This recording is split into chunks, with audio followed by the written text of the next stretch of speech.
I'm Damian Roberts, and this will be my discussion 2 post for professional communication and presentation online. The TED Talker I covered was Joshua 4, and the TED Talk was titled Feats of Memory Anyone Can Perform.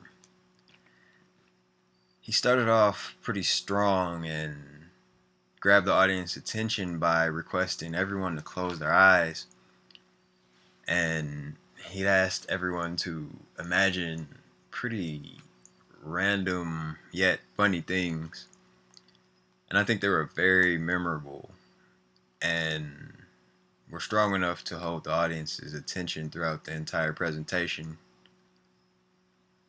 One of the TED commandments he followed best and most closely to me would be, "Thou shalt not read thy speech." His delivery was very fluent and on point, and his thoughts were well processed, and you can tell he wasn't reading anything to you. His speech followed Nancy Dort's sparkline outline because when he starts his speech, he talks about a contest he went to in New York where contestants compete to see who can remember the most in the least amount of time. And then he brings it up from the what things are to the what things could be by asking what if everyone could remember so many things in such little time, and if everyone could have a great memory. And then he just brings it back down to the what things are by explaining that every contestant he asked, how they perform this memory feat, they would reply that their memories were quite average and not any different from the average human being's memory. And he just kept a very good balance of the what things are and what things could be outline. His star moment in the speech would probably be when he opened.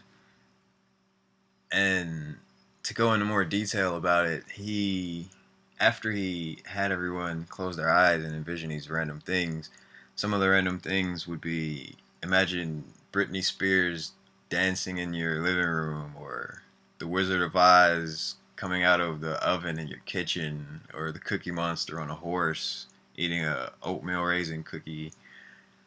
Just very memorable things like that. And when he asked the audience to open their eyes, he immediately went to a different story, and he would kind of incorporate what he started with in the middle of the presentation as well, which I thought was kind of nostalgic and sparked more interest in the crowd.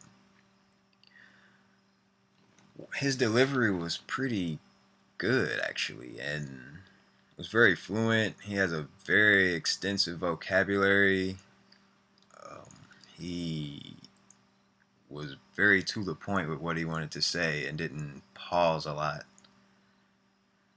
With that in contrast, what I'm going to remember to do in my future persuasive Pecha Kucha presentation is not to be so esoteric with my word choice. I don't want to lose the attention of my audience by using words they have to figure out before they can return back to the presentation and what I'm speaking about. Well, thank you for listening. That'll wrap it up.